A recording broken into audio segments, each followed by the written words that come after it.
Bienvenidos al foro virtual, todo sobre la devolución del IVA. Antes que nada, queremos presentar disculpas a las miles de personas que se han registrado para este foro por el aplazamiento que tuvimos que hacer por motivos de fuerza mayor. Presento a mis invitados en el día de hoy, el doctor Luis Alberto Rodríguez, director del Departamento Nacional de Planeación. Doctor Luis Alberto, bienvenido a este foro virtual. Buenos días a todos, muchas gracias por la invitación y por la preparación del país. Un saludo a Esteban, a un colega admirado por muchos de mi generación. El doctor Esteban Piedradita es el presidente de la Cámara de Comercio de Cali, también fue director nacional de planeación. Doctor Esteban, bienvenido a este foro virtual. Buenos días, Diego, Luis Alberto, y a todos quienes nos ven y escuchan. Es un placer acompañarlos hoy. Yo soy Diego Martínez Lloreda, director de información del periódico El País, y me encargaré de coordinar y de registrar para ustedes y de moderar para ustedes este foro virtual. Quiero advertir, doctor Rodríguez, que como buen periodista, soy un océano de conocimientos con 3 centímetros de profundidad. Entonces yo haré las preguntas que se hace el público en general, y las preguntas ya más técnicas se las voy a dejar al doctor Esteban Piedradita, que es el conocedor de estos temas. Y quiero, doctor Luis Alberto, comenzar por el principio, por preguntarle cuál es el propósito del gobierno al promover esta devolución del IVA. Diego, muchas gracias. El propósito del gobierno era básicamente corregir un problema, una injusticia que había en un impuesto, hay en un impuesto puntual, que es el impuesto a las ventas. Ese impuesto, que es muy importante para el recaudo nacional, para las finanzas públicas, recauda una gran parte de los ingresos que se necesita para pagar la salud, las pensiones, la seguridad, los maestros, etc. Se recauda con un principio de eficiencia, de capturar el mayor número de recursos posibles, pero lo que ha pasado con el paso de los años es que el sistema se ha vuelto un sistema supremamente regresivo. Todos los impuestos indirectos, es decir, los impuestos que no están a cargo de Diego o de Esteban o de Luis Alberto, que no tienen un nombre propio de acuerdo al nivel de ingresos que tengamos alguno de los tres, sino que es la misma tarifa para todos, por ejemplo, los impuestos al consumo, como es el de las ventas, efectivamente son regresivos. ¿A qué me refiero con regresivo? Pues que se le cobra la misma tarifa a Diego, a Esteban, a Luis Alberto y a una familia que esté en un programa como Familias en Acción y que vive de 150.000 o de 200.000 pesos mensuales. Precisamente corregir esa injusticia es lo que queríamos. ¿Cómo se corrige? Hay muchas opciones, había muchas ideas. Desde que yo era estudiante de economía estaba la propuesta de una que era técnicamente deseable desde el punto de vista teórico, pero muy difícil de implementar, que era precisamente compensar ese IVA que pagan los hogares más vulnerables o más pobres, que injustamente pagan lo mismo en tarifa y a veces más con respecto a proporción del ingreso que hogares que tienen mayores ingresos. Este impuesto, que con este cambio en la devolución del IVA, efectivamente se está corrigiendo una inequidad. Sí, yo creo que pues, eso es innegable. A mí me ha sorprendido la velocidad con la que el Estado ha podido acelerar este programa que ya venía aprobado desde el año pasado y también implementar otros que son de especial relevancia en esta coyuntura tan difícil, donde muchos de los hogares más pobres y vulnerables del país, pues, que dependen del trabajo pues, informal, de rebusque, se han quedado sin ingresos porque no hay gente en la calle o no ha habido gente en la calle o mucha menos, y muchos otros pues han tenido muchas dificultades. Es cierto lo que dice el director, el IVA, incluso el IVA en Colombia está exento de la canasta familiar, pero resulta que los hogares más ricos consumimos desproporcionadamente vienen de la canasta familiar y por lo tanto somos los grandes beneficiarios de esa extensión. Entonces esto es una manera de compensar a los hogares más pobres y lo que ha sido muy inteligente me parece el gobierno es, como ya cada vez tenemos mejor información y también herramientas digitales, es seleccionar aquellos hogares entre los pobres extremos y vulnerables que no tienen acceso a otros subsidios del Estado y enfocarse en esos y me parece pues que el despliegue ha sido rápido, acertado y esto seguramente le está ayudando pues bueno, literalmente a cientos de miles de familias a pasarla menos mal en este momento tan complejo. Entonces sí se está de alguna manera compensando una inequidad que tiene nuestro sistema tributario. Vamos a las más de 1.500 personas que se registraron y que en este momento están siguiendo este foro. Les recordamos que estamos en el foro virtual, todo sobre la devolución del IVA. Saluda a Sorley García, que nos mandó una pregunta que voy a hacerle un poquito más adelante para mantener un orden en la conversación. Doctor Rodríguez, la gente se pregunta cómo diablos van a hacer para devolverle esa plata a las familias. ¿Cuál va a ser el proceso que se va a seguir para reintegrar estos dineros? Diego, una primera parte de la respuesta es no cómo lo vamos a hacer, ya lo hacemos. Lo decía Esteban, ya leemos el programa, ese programa lo veníamos discutiendo desde que arrancó el gobierno. De hecho, desde el proceso de empalme, el presidente realmente estaba obsesionado con un programa que permitiera eliminar esa injusticia, corregir esa injusticia en alguna proporción. Nosotros lo propusimos primero en la ley de financiamiento del 2018, eso no fue aprobado en el Congreso. Luego lo propusimos de nuevo en la ley de crecimiento aprobada en diciembre del 2019 y una vez estaba aprobada en la ley de crecimiento del 2019, diseñamos un COMPES, a partir de apenas se aprobó, empezamos a escribir un COMPES que efectivamente salió antesito que apareciera el primer caso de la pandemia en Colombia. Cuando la pandemia llegó, nosotros teníamos en el COMPES teníamos planeado llegar a 100.000 hogares como un piloto para probar, porque había tantas dudas, la verdad, alrededor de la operatividad de esto durante décadas. Realmente Esteban debe recordar de su época, incluso en planeación, en esos años estuvo el debate también de si eso se podía o no se podía, y nos decían que no se podía por tres razones. Primero, hace 20 años, hace 15 años, cuando yo era estudiante de economía, mi profesor de economía colombiana me decía, eso no se puede, eso es falso, eso es magia negra, eso no se puede, eso no hay ninguna razón científica para poder hacer. Y me daba tres razones que tenían algo de sustento.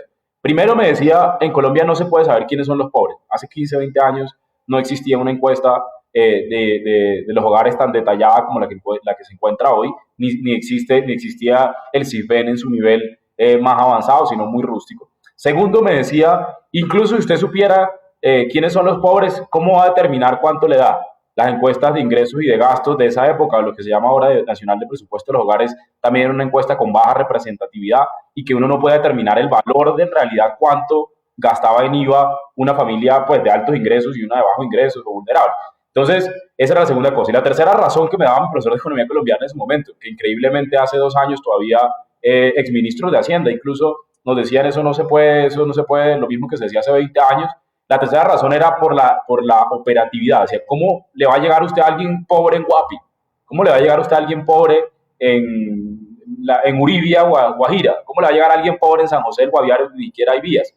Eso hace 20 años, 15 años era muy difícil. Hoy con los pagos digitales ha avanzado muchísimo. Entonces, ¿qué hicimos? Resolver esos tres problemas en el COMPES, lo resolvimos uno por uno, detallado, lo aprobamos a finales de febrero, principios de marzo, aprobamos el COMPES y cuando llegó la pandemia habíamos decidido arrancar con 100.000 hogares para aprobarlo, pero decidimos irnos con 1.000.000 de hogares y ese 1.000.000 de hogares ya recibió los giros de marzo a abril, porque se gira cada 2 meses, marzo a abril, mayo, junio, y ahorita está por girarse el de julio a agosto. Cada 2 meses ya ese 1.000.000 de hogares que ya ha recibido 2 giros y está por recibir el tercero, recibirán ese monto que es exactamente, y eso es muy importante, el monto no es para sacar a la gente de la pobreza o es el monto pues para corregir pues la desigualdad en Colombia, no, es el monto para corregir la desigualdad o la injusticia que era cobrar el IVA, el mismo IVA a un hogar vulnerable y a un hogar pues que no era vulnerable.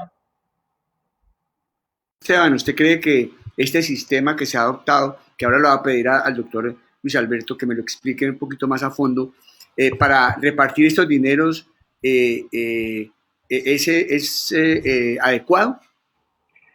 Sí, mire, perfecto no es, como no es casi ningún sistema diseñado por el hombre, digamos, pero hemos avanzado bastante en la identificación de las condiciones socioeconómicas de las familias colombianas.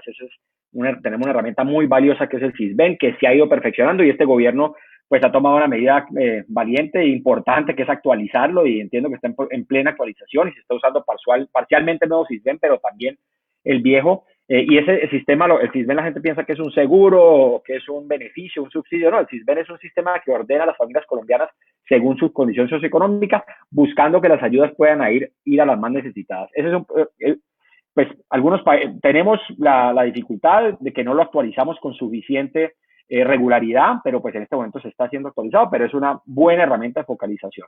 Y lo segundo es que el gobierno está usando los nuevos mecanismos digitales y el hecho de que incluso en las regiones más pobres de Colombia mucha gente tiene acceso hoy a un celular. Entonces, en alianza con bancos, con empresas de fintech, con nuevas empresas de servicios financieros por internet, han desplegado pues una red que permite llegar a todo el país. Y estaba leyendo una nota del viceministro de Hacienda en Portafolio de ayer o de hoy, donde decía que pues han logrado bancarizar casi 1 millón de personas a través de esto, 1 millón de personas que se han metido con este programa y el de ingreso solidario y los demás, se han vinculado a la red financiera, que es muy importante en muchas dimensiones. Y también sorprende que están usando el recurso, no inmediatamente lo sacan y lo vuelven efectivo, sino que hacen recargas de celular, hacen compras por internet, han dejado plata en sus depósitos financieros para ahorrar. Entonces creo que sí, digamos, el mayor pues obstáculo para hacer esto en el pasado era realmente tecnológico, aunque hubiera pues otro tipo de obstáculos, y eso se han resuelto de muy buena manera. Yo estoy seguro que con la tecnología el Sisbén hacia adelante va a ser cada día más preciso y va a estar de alguna manera capturando diferentes tipos de información, actualizándose con cada vez mayor oportunidad, y cada vez va a haber mayor capilaridad del sistema financiero y mayor posibilidad de llegar a las personas en cualquier parte a través, no se necesitan carreteras ni aviones, a través de bits se les transfieren los recursos y cada día más pueden comprar cosas, servicios y resolver problemas también a través de su celular y a través de pagos digitales. Rodríguez, ya tengo un buen banco aquí de preguntas que hace el público y yo quiero comenzar como a evacuarlas. La de Soleil García es muy sencilla. Ella pregunta, ¿cómo hace para postularse, para ser beneficiaria de este subsidio? Los procesos de focalización en América Latina y en Colombia son procesos de focalización con respecto a datos objetivos. Es decir, si bien sabemos que eso es una metodología que puede tener algún espacio de mejora, que es imperfecto, las palabras de Esteban creo que son impecables, como cualquier metodología o programa diseñado por el ser humano, pues por supuesto tiene espacio de mejora, pero eso es una decisión que tomó América Latina y Colombia hace 2 décadas, es usar sistemas de información para focalizar los beneficios, no que Luis Alberto diga yo necesito ingreso solidario, familias en acción o devolución del IVA, sino con base en la información que el Estado tiene, la que tiene. No puede que exista más información, pero si no la tiene, es muy difícil que uno pueda certificar.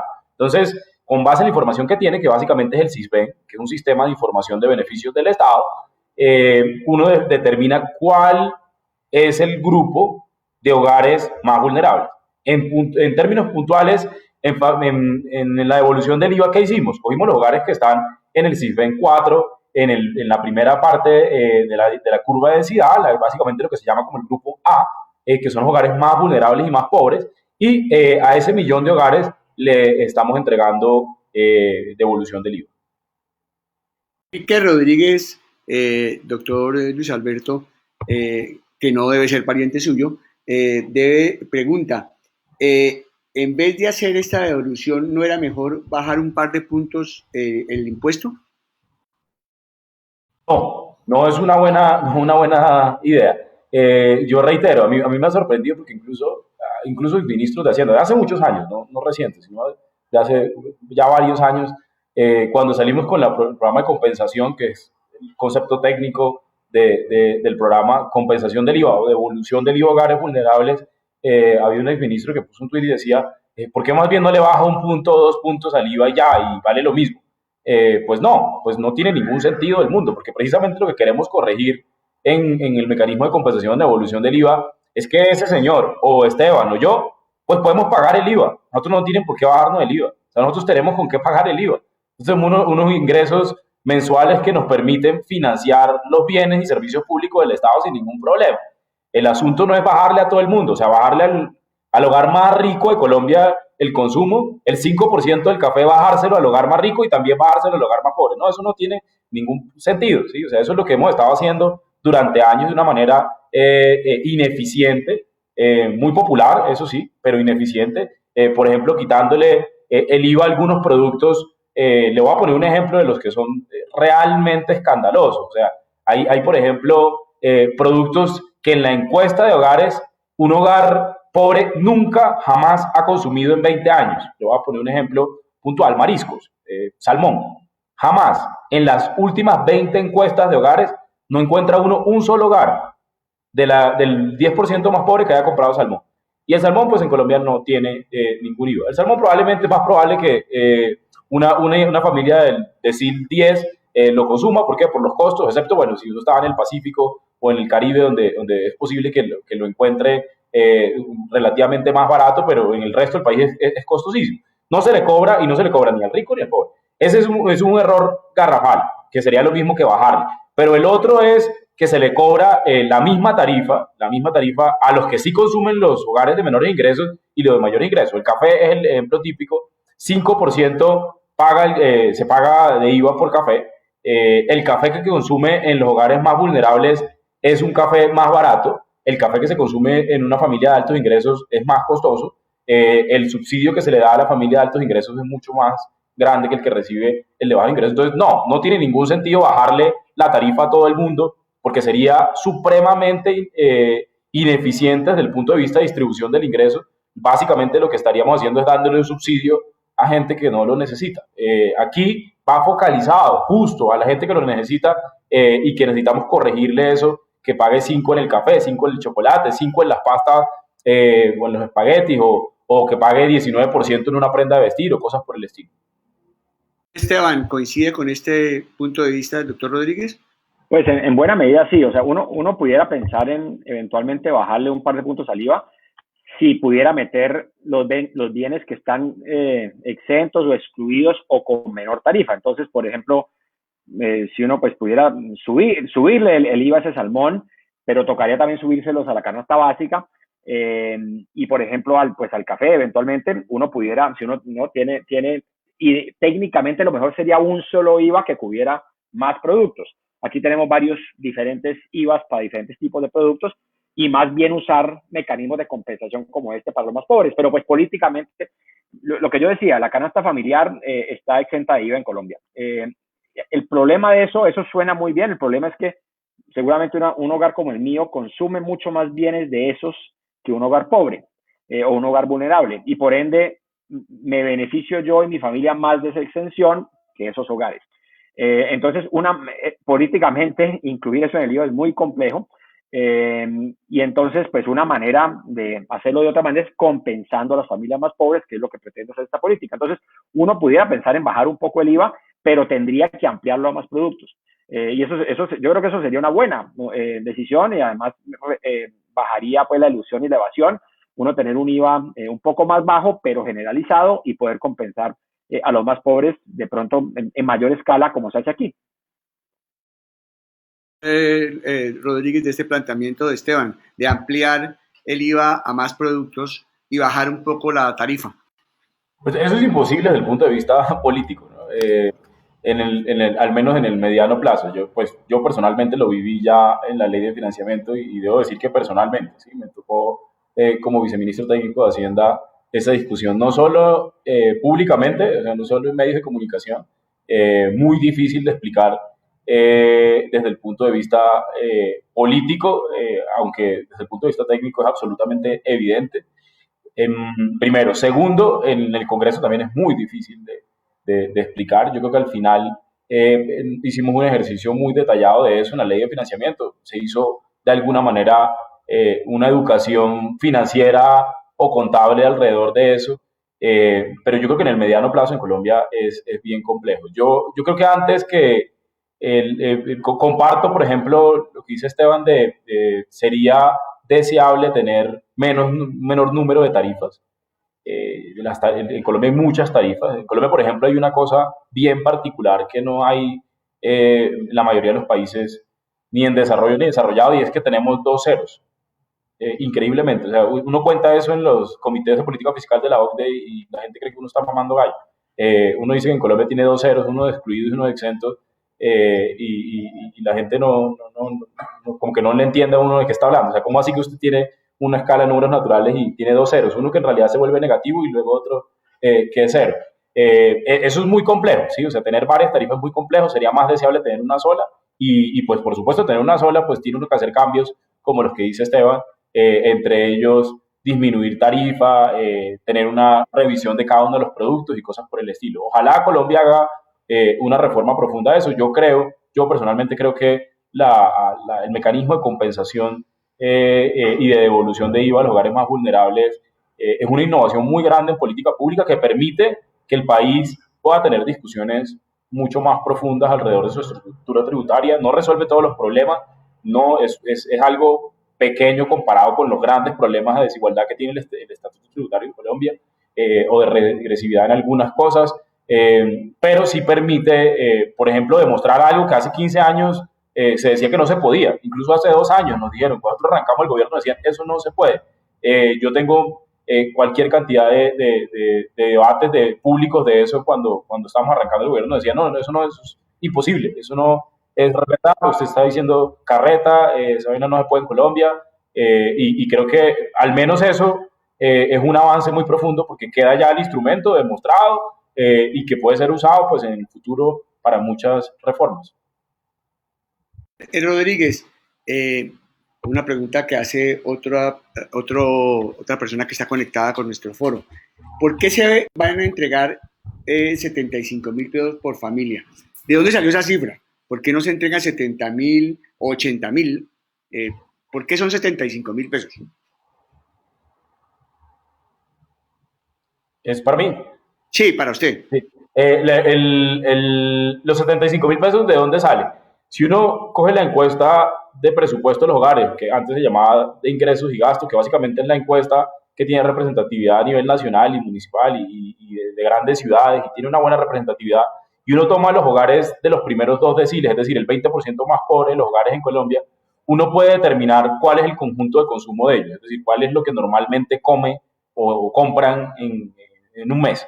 Uno encuentra que ellos compran alimentos, que compran bienes de salud, que compran bienes menores de entretenimiento, que compran bienes como prendas de vestir, cosas por el estilo, y uno puede determinar una canasta, digamos, estándar.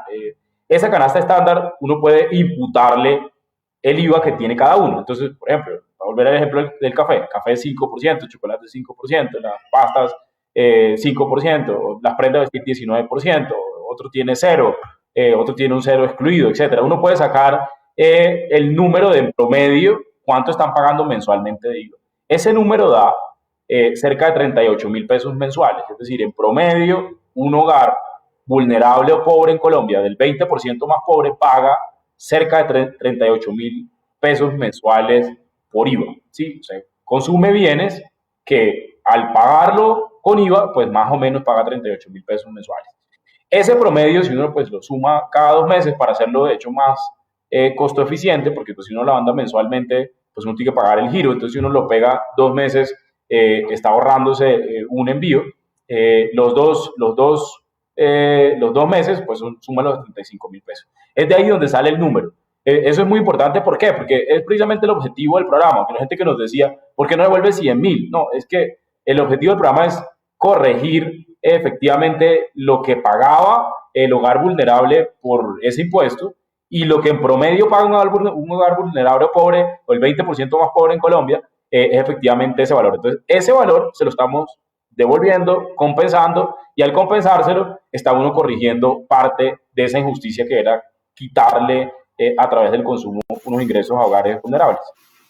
Esteban está de acuerdo con la forma como se ha definido la cifra para compensar el IVA de los más vulnerables. Pues sí, no la conozco en mucho detalle, pero pues confío plenamente en el análisis técnico del DNP y en el estimado de cada día tenemos más información. O sea, las restricciones de política económica, por ejemplo, no poder ponerle IVA a la canasta familiar, así suene mal, pero sea una medida equitativa y justa, se puede de alguna manera vencer a través de la tecnología. Entonces aquí lo que estamos haciendo un poquito es eso, ya que no podemos hacer el cambio por acá, entonces usamos la tecnología, como tenemos cada día más información del consumo de los hogares colombianos y bueno, en esta década que inició, sí que vamos a poder saber cómo consumen, qué consumen, y la tecnología nos va a ayudar bárbaramente a formalizar y a incluir en la economía moderna a millones de personas que han estado fuera de ellas, también contribuyendo al recaudo y a la trazabilidad de los pagos y demás, y a la bancarización y a que las familias puedan tener acceso a seguros, a servicios bancarios que les van a hacer la vida mejor. Entonces, sí, es un cálculo, pues, es un estimado bien hecho y digamos, como le dije, algo que me gusta mucho es que yo estaba haciendo una cuenta y pues Luis Alberto me corregirá, pero hay más de 7 millones de hogares colombianos, o sea, una tercera parte de la población, que es pues, toda la población pobre y algo más que está recibiendo en este momento una ayuda del Estado. Y en este momento sí que cae bien eso, pues ayudas aparte de otras, ¿no? Como tenemos otros beneficios, por ejemplo, servicios públicos subsidiados, educación gratuita, salud gratuita, pero ahora hay se habla mucho pues ahora de este ingreso universal, y la apuesta de Colombia, que yo creo que la correcta, es no me den a mí un ingreso universal, el ingreso básico no debe ser universal, debe ser focalizado. Vamos a encontrar las personas que están en dificultades, que realmente lo necesitan, y vamos a hacer el esfuerzo allí. ¿Quiere agregar algo, doctor Rodríguez, sobre lo que dijo Esteban? Sí, me parece que toca un tema muy interesante y un poquito de precisiones, Esteban, en los números.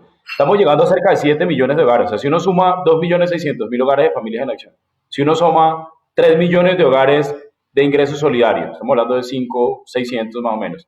Dentro del millón de devolución del IVA hay 300.000 que son nuevos, porque estaban en la lista que no habían entrado. Es decir, estamos hablando ya casi de 6 millones. Más los de Colombia Mayor que no están dentro de hogares que ya reciben un subsidio, mal contados, o sea que son 1.700.000, mal contados 1 millón más. O sea, sí, un número razonable, conservador de cuántos hogares en Colombia reciben al menos una transferencia de algún programa, son 7 millones. En Colombia, según el último censo y los últimos datos que tenemos de población, por hogar tenemos en promedio 3.7 personas.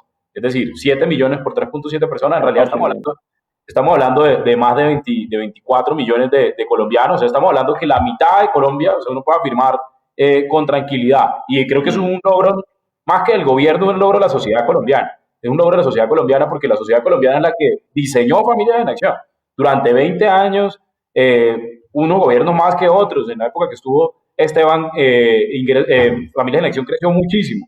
Pero en realidad es un programa que nació en 1999. Nos tomó 20 años llegar a 2.600.000 hogares, pero ha avanzado profundamente y con los conocimientos de eso se ha ido expandiendo a otros programas. Hoy se puede afirmar con toda tranquilidad, el 50% de los hogares en Colombia recibe al menos una transferencia en efectivo del Estado.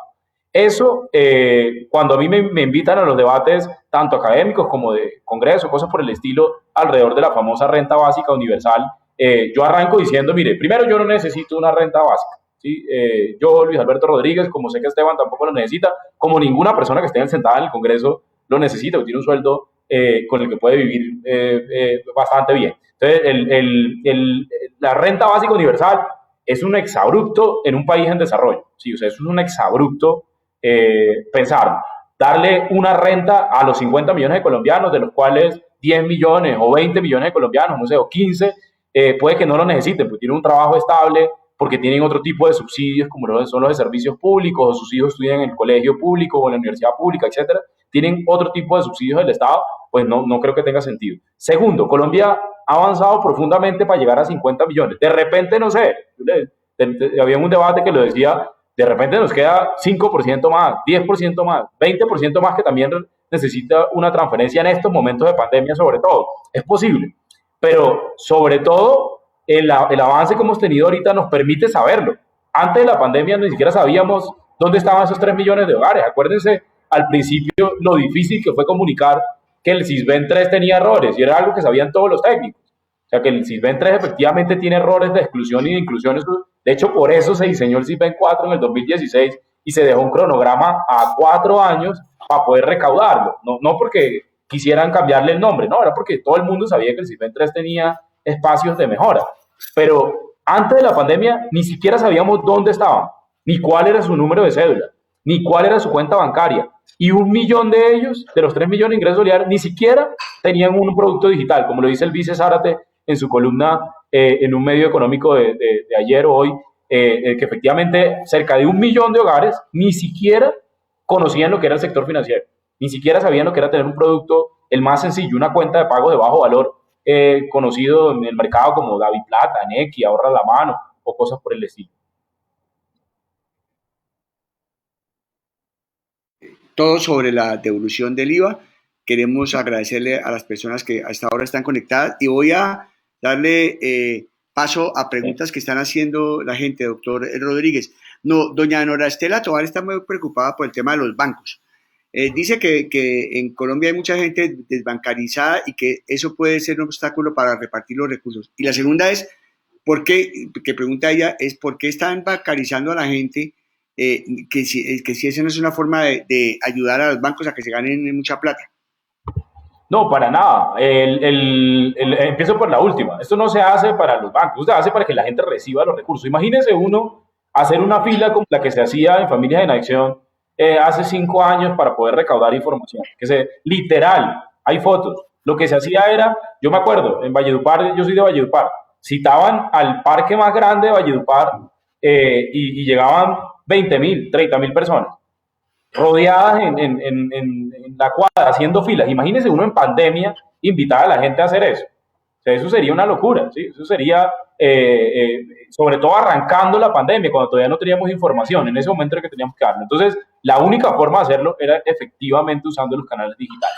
Segundo, los dispositivos o los productos financieros que estamos usando son productos que están exentos de 4 por 1000, que no tienen ese tipo de cargas, porque son productos financieros que efectivamente son mucho más sencillos. O sea, eso no es una cuenta corriente con cupo, ni tarjeta de crédito, ni cosas por el estilo. ¿Sí? Tiene un leasing sumado al... No son productos financieros sofisticados en el que probablemente tienen los hogares de mayores ingresos. ¿Sí? No, son productos financieros muy sencillos, lo que llaman productos financieros de transferencia o pagos de bajo monto, bajo valor. Esos normalmente se pueden hacer incluso en un celular no inteligente. O sea, la transformación digital en Colombia es tan profunda que uno puede tener una cuenta de pago y de transferencia sin necesidad de tener celular inteligente o con conexión a internet. Con un teléfono que tenga simplemente mensajes de texto, que reciba mensajes de texto y llamadas, uno puede tener ese tipo de productos. Y son productos que en realidad tienen una carga regulatoria y unos costos de transacción mucho menor, y que yo creo que al contrario es una externalidad positiva. Fue algo que no lo teníamos planeado cuando arrancó la pandemia, pero a medida que íbamos avanzando con el Ministerio de Hacienda y con la URF, lo hablamos muchas veces con Banca Oportunidades, como aprovechar esa situación para avanzar. Solo para ponerle un número, mire Esteban, usted debe recordar los números de inclusión financiera en Colombia. En Colombia, en promedio, cerca de 1.400.000 hogares, por ejemplo, en 2019, abrieron un producto financiero. 1.400.000 hogares nuevos. Eso es mucha gente en Colombia. El 2019, solo en la pandemia, los estimados, porque todavía no ha salido el informe de inclusión financiera que produce Banca Las Oportunidades anualmente de este semestre, pero los estimados son que son casi 1 millón de hogares en la pandemia que abrieron productos financieros. Es decir, abrieron un producto de ese estilo. En 2 meses, en 3 meses, se hizo lo que Colombia normalmente hace en un año. Y eso yo creo que, al contrario, eso no es para darle negocios a los bancos ni nada por el estilo. Yo creo que eso va a permitir que muchos hogares que no tienen, por ejemplo, récord en las centrales de riesgo y no pueden pedir un crédito o no pueden pedir ni siquiera un celular postpago porque no tienen ningún tipo de información crediticia y por lo tanto no son sujetos de crédito, les pueda permitir tener una nueva información porque se transfieren entre los celulares, entre las mismas familias, y creo que hay una posibilidad muy grande. Yo al contrario lo veo como una oportunidad muy grande, no solo de inclusión financiera como apertura de productos, sino ojalá de uso del sistema financiero, que hay suficiente evidencia a pesar de lo impopular que se ha vuelto el sector y lo popular que se ha vuelto criticarlo por todo lo que hagan. Efectivamente creo que hay una oportunidad muy grande de crecimiento económico, de inclusión económica a través del sistema financiero, sobre todo de bajo valor, que es lo que usan los hogares vulnerables. Doctor Rodríguez, usted se recordará que el doctor Esteban Piedradita además de haber sido director de planeación, también ha sido periodista, fue editor económico de una importante revista del país. Entonces, él también quiere ponerse la camiseta de periodista y preguntarle, entonces le cedo la palabra al doctor Piedradita. De la pregunta. El primero es que no tienen razón, yo me equivoco, pues había apuntado incluso 50% de los hogares aproximadamente en Colombia, 7 millones de 14 millones están recibiendo alguna renta suplementaria, que es mucho más eficiente que darle a todo el mundo, ¿no? Buscar a los más pobres y vulnerables y enfocar los recursos que son escasos en ellos. Y me parece que una de las cosas más interesantes que está sucediendo con esto, un subproducto de esto, pues un efecto pues, de pronto esperado, pero que no es el principal, es esta bancarización. Y a la pregunta de la señora, aquí además están llegando nuevos actores al sistema financiero a hacerle competencia a la banca. Necesitamos más competencia a la banca para que bajen las comisiones, para que bajen los intereses, para que haya pues mejores condiciones para el consumidor. Y aquí vemos, por ejemplo, que Movi, que es una empresa de un emprendedor caleño, es uno de los, así con David Plata, con Nequi, que es de Bancolombia, con Bancolombia, es uno de los canales que se están usando. Y hay muchos otros, digamos, nuevos jugadores entrando al sistema financiero. Y no hay que olvidar que países como Kenia, bastante más pobres de Colombia, donde la gran mayoría de los celulares, hay menos cobertura celular y los celulares son pues, lo que llamamos aquí flecha, pues no inteligentes, tienen algunos de los mercados de pagos digitales más vibrantes del mundo. Entonces, esto, digamos, usando la vía digital podemos reducir costos, ¿no? Para que puedan ser los servicios financieros mucho más universales y mucho más costo efectivos. Yo quería preguntarle a Luis Alberto por el tema del Sisbén 4. Hace rato sabemos que teníamos que actualizar el Sisbén. Alguna gente, digamos, está mal calificada ahí, por lo cual algunos que no deberían estar en programas están y algunos que deberían estar en programas no están. Ha habido, pues, es un tema políticamente difícil, pero sé que el gobierno ya arrancó con la actualización del Sisbén 4, que me parece muy bueno. Ojalá no tuviéramos que esperar tanto tiempo porque el COMPES de actualización fue en 2016. Si no estoy mal o antes, y bueno, llevábamos muchos años, casi una década sin actualizarlo. Entonces quería preguntarle sobre eso, cómo va y hacia adelante, cómo vamos a hacer para que ese Sisbén pues no dependa solamente de estas encuestas, sino pueda capturar datos de otras fuentes usando el Big Data para tener una mejor estimación de las condiciones reales de los hogares colombianos y como son tan dinámicas, pues poderlo actualizar con mucha mayor frecuencia. Me parece que eso es bien importante porque esa herramienta es la que nos permite ser precisos en a quién le damos asistencia y que sean los más necesitados quienes la reciben. Esteban, efectivamente, usted tiene razón, el COMPES de renovación o actualización del Sisbén fue el 2016. Ese COMPES tenía un cronograma de 4 años de actualización, es decir, en junio del 2020 debió terminarse. ¿Qué pasó? Nosotros nos faltan en realidad menos del 10% de los municipios. Nos faltaban, el último dato era 37 municipios exactamente, de los 1000 y pico, por hacer el recaudo de información. Es decir, casi nada, de hecho, mucho menos del 10%. Justo cuando llegó la pandemia, esos 38 municipios que nos faltaban eran los que arrancaban de febrero a junio y acababa el barrido en junio para poder arrancar en el 2021 ya con ese Sisbén 4. Eso se nos corrió, sobre todo ese último, digamos, muestreo de municipios. Estamos viendo cómo hacemos para poder terminar de recolectar la información. Y yo creo que la pandemia, otra externalidad positiva que nos va a dejar es que efectivamente demostró que, por ejemplo, la inversión en interoperabilidad de sistemas de información no es una cosa pues nada más de los ñoños, perdónenme la expresión, del DANE o del DNP y del Ministerio de Hacienda, que están cruzando bases de datos y viendo gráficas sofisticadas y no sé qué, y haciendo regresiones. No es una cosa simplemente pues porque nos guste eso, que nos gusta, pero no solo porque nos guste, sino porque efectivamente tiene un sentido para el diseño de política pública. ¿Sí? En Ingresos Solidarios se vio. Mire, a nosotros nos preguntaban, Esteban, y usted debe conocer este caso, Perú. En cuanto arrancó la pandemia, Perú arrancó la pandemia diciendo, yo tengo 2 puntos del PIB, 21 puntos del PIB para gastármelos. ¿Sí? Arrancó diciendo eso. La deuda PIB de Perú antes de la pandemia era 24%. La de Colombia era 50%, 49% para ser más estricto. y ellos arrancaron diciendo tengo 20 puntos del PIB para gastar. Nosotros teníamos arrancando escasos 3 puntos del PIB, sí, 30 billones de pesos para arrancar. Al día de hoy, nosotros hemos ejecutado más plata que le ha ejecutado Perú. Razón, Perú no ha podido ni siquiera hacer las transferencias. No ha podido hacer las transferencias porque no tenían un programa como Familias en Acción. Nosotros simplemente dijimos otro giro de Familias en Acción, otro giro de Familias en Acción, otro giro de Familias en Acción, 3 giros extraordinarios. Haga lo mismo para Colombia Mayor, para Jóvenes en Acción. Ya los teníamos en las bases de datos, pero adicionalmente la base de datos nos permitió movernos rápidamente, por ejemplo, a 3 millones de hogares de ingresos solidarios. Sí, seguramente con espacio de mejora, etcétera, pero muy rápidamente. Y parte de la razón es porque, a pesar de los errores que tiene el CISBEN 13 y todos los sistemas de información, incluso los mismos sistemas de información de la UGPP, PILA, la registraduría, ADRES, toda la cantidad de bases de datos, todavía tienen espacios de mejora, no son interoperables, no se actualizan tan rápido. Efectivamente, sí nos dejaron muchos aprendizajes. ¿En qué se concretó, Esteban, para responderle puntualmente, como además de terminar el CISBEN 4, ¿qué vamos a hacer? Nosotros sacamos el decreto 802, estamos esperando el fallo de la Corte, es un decreto ley de emergencia, en la segunda emergencia económica. ¿Qué hizo ese decreto? Ese decreto hizo 2 cosas. Primero, juntó todos los subsidios y transferencias monetarias del Estado en el DPS, porque si bien nosotros estamos administrando ingresos solidarios y devolución del IVA, o el Ministerio de Trabajo de Colombia Mayor, en realidad eso es una anomalía institucional. El DNP está como fue con Familias en Acción, lo diseñó y pues lo pasó a un operador, puntualmente el DPS, que sabe operar eso.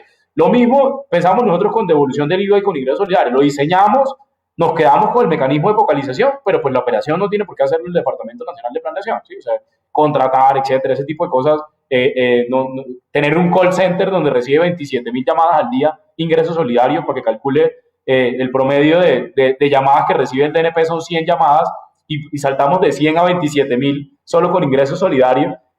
Yo creo que lo que hizo el 812 fue exactamente eso, mandarlo todo a DPS. Pero la segunda cosa, Esteban, que no sé si usted lo conocía, que es bien importante, es que creamos el registro social.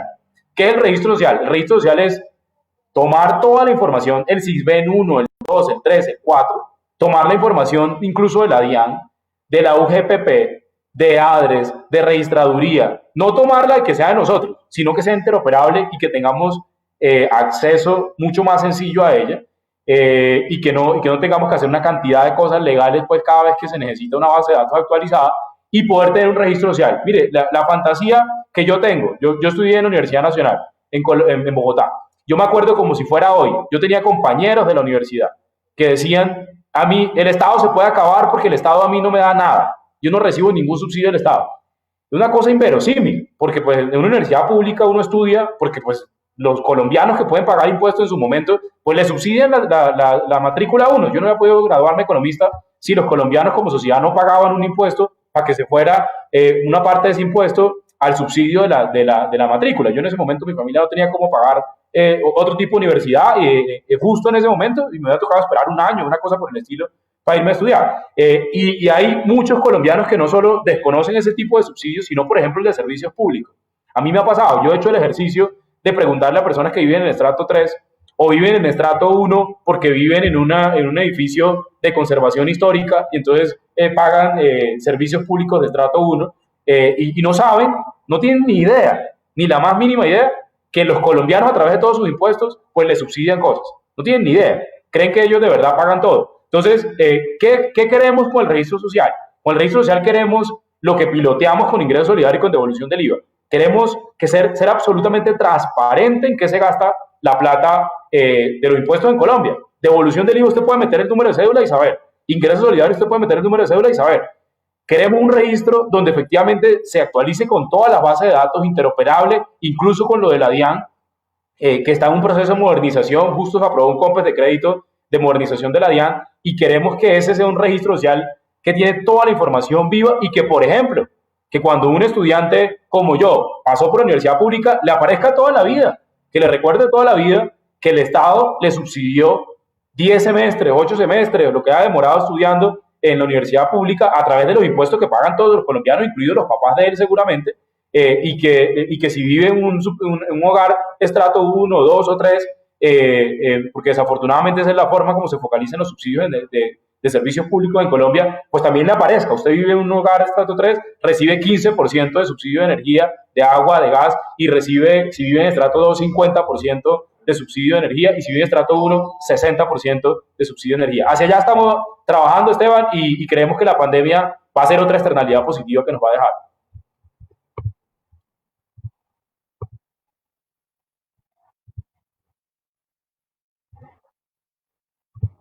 Pareja, Nora Estela Tobar, todos nos han mandado preguntas. Desafortunadamente el tiempo aquí no se puede estirar, pero sí le quiero hacer una pregunta que manda uno de estos seguidores del foro, que me parece interesante, doctor Rodríguez. ¿Por qué todas las ayudas se enfocan en los estratos 1, 2 y 3 y no se ayuda, y la clase media, que es un sector que ha sido muy golpeado por la pandemia, no recibe este tipo de ayudas? No, si hay muchas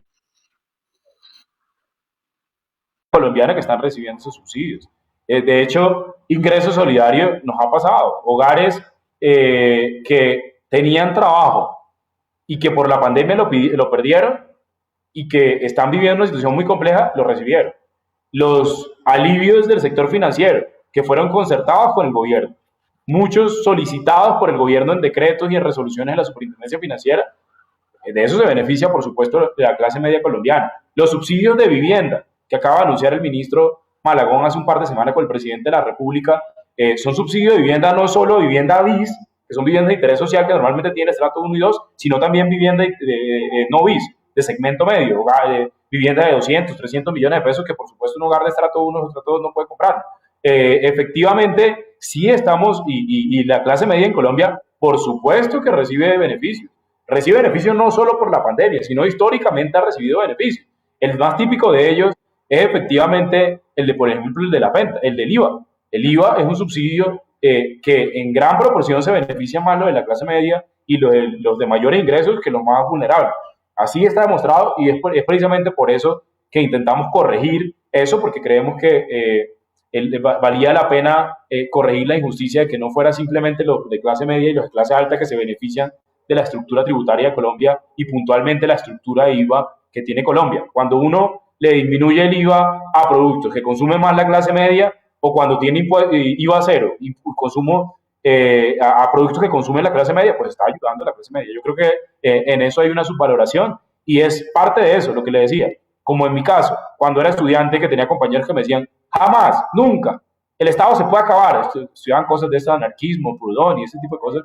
Y entonces salían todos los viernes al parque a tomar cerveza y a decir que no, que podían acabar con el Estado porque el Estado nunca les había dado nada. Se les olvidaba decir que recibían subsidios de servicios públicos su familia, que recibían subsidios de matrícula incluso ellos en la universidad, y así sucesivamente. Bueno, son las 9:57 de la mañana.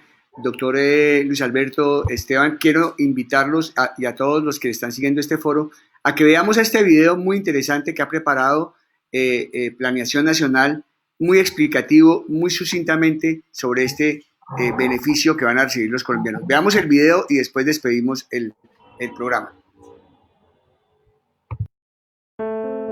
A Colombia, a los colombianos, no nos queda nada grande.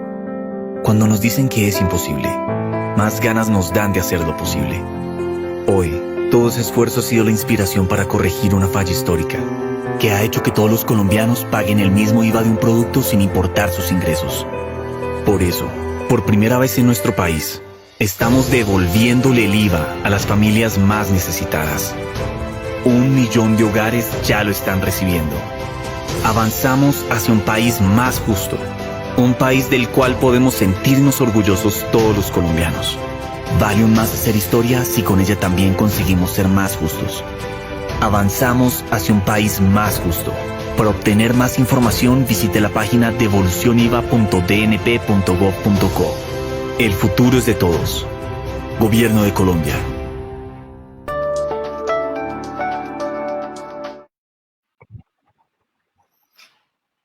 Bueno, ahora sí quiero despedir al doctor Luis Alberto Rodríguez, agradecerle por su participación en este foro, al doctor Esteban Piedradita, pero por supuesto a todos ustedes que siguieron este foro. ¿Alguna última palabra, doctor Rodríguez, doctor Esteban? Muchas gracias por la invitación y me alegró compartir con Diego y con Esteban este espacio. Doctor Esteban. No, gracias también por la invitación y felicitar al DNP por el excelente trabajo que han hecho en estos últimos meses tan complejos para ayudar a los colombianos más necesitados. Bueno, y a ustedes, que las personas que siguieron este foro, los que se inscribieron, muchísimas gracias por estar con nosotros. Ya estaremos en próximas oportunidades en una nueva de estas dinámicas. Muchas gracias y hasta entonces. Hasta luego.